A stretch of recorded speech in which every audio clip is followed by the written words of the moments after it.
Alright folks, we have another tips video here for you. I'm going to show you how to properly rig a fly behind a flasher. We're going to start with our 50-pound fluorocarbon leader line. This particular brand is Andy. We use a lot of Blood Run. Andy's another good brand. Whatever you guys prefer. We'll start with our size 2 Gamakatsu treble hook. Good quality hook's important. Tie that on the fluorocarbon. One key here is, as we tie it up, I like to lube up the knot a little bit, or the line there, where it's going to create the knot. Because when you go ahead and pull that tight, it's going to create some friction there. And if you don't lube that up a little bit, sometimes that friction can kind of create a fray. So after we've tied the knot, I trim the little tag there, so we don't have a big long piece of tag hanging. Now we got our hook tied. Going to use my trusty old flasher here to kind of measure approximately what we'll need for the lead. And then I'm going to go ahead and give myself a little bit of extra to work with.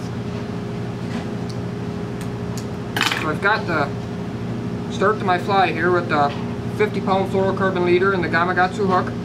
Next step is going to be to put your beads on. This is a key part. Figuring out how many beads you need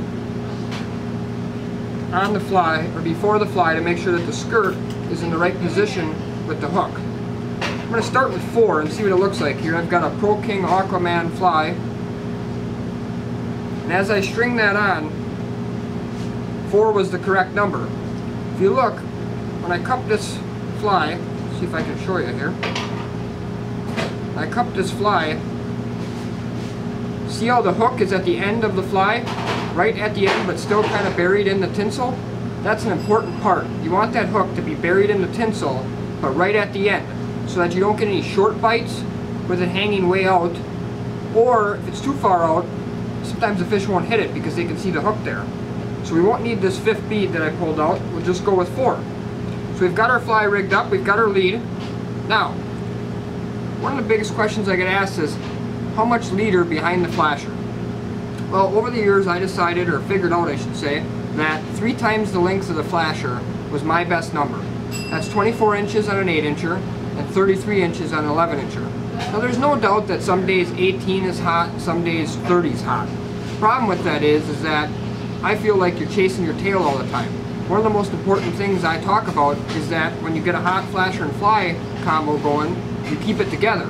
Well, if it's hot at 24 today, and a week from now it's hot at 18, now you got to retie it, and the week after that it's hot at 28, you got to retie it again. We don't do that. We keep some of our leads together for 2 or 3 seasons if the line holds up. So we always go with 3 times the length of the flasher, and the way that I do that, and I always have, is by hooking the end of the hook on the bottom of the flasher like that. Okay? Then I take my leader line and I go up to the top and go 1, hold my finger right there, put that at the bottom of the flasher, go up to my leader line 2, like that, up from the bottom of the flasher up to my leader line 3. At that point, go ahead and turn it over and make my loop knot. Pull that loop knot tight. Go ahead and cut the tag end of my loop knot off. Now I got my fly rigged up. One last key thing here on this flasher fly combo, you got your loop. A lot of guys just take that loop and they go ahead and slide it into the swivel on the bottom of the fly.